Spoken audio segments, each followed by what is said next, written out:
Hey everyone, welcome to another episode of Fantasy Football Injury Monday. My name is Dr. Ziad Dahdul, and I'm here from fflockerroom.com.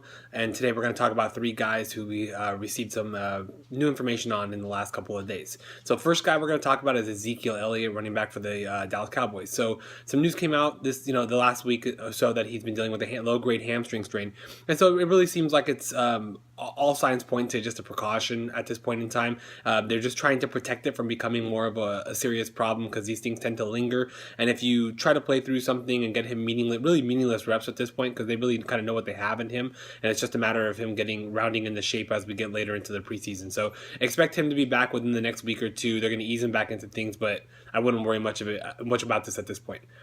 Second guy we're going to talk about is Malcolm Mitchell. So he left the Pats' first preseason game with a dislocated elbow, and they had some imaging done afterwards, and it showed no fracture, no soft tissue damage, and no ligamentous issue. So all those are great signs, and we've seen a lot of examples of return to play within a 3 to 5 week time frame. Guys like Danny Amendola, Noshawn Moreno, Justin Houston, guys that have come back within that 3 to 5 week span and have done pretty well with it and been okay. He'll probably wear a brace.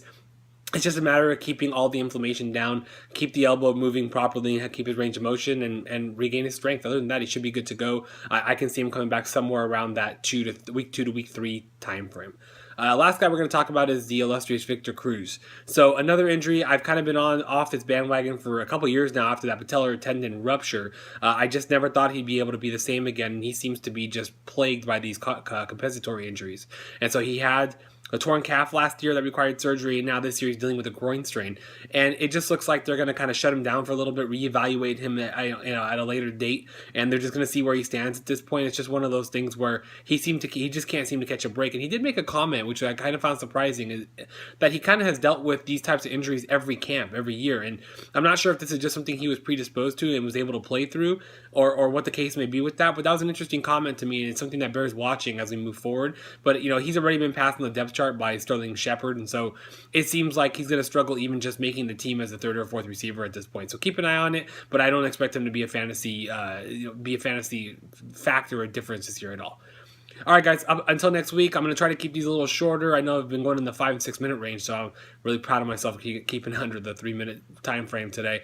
Coming this week, I'm going to have an article coming out kind of getting us prepared for the last few weeks of the preseason heading into draft season. So go to fflockerroom.com. Stay tuned for that. It'll be out sometime this week, and it'll update all the big name guys as we move forward, and you're going to want to bookmark that page because I'm going to be updating it as we go week by week. So until next time, see you guys next Monday. Have a good one.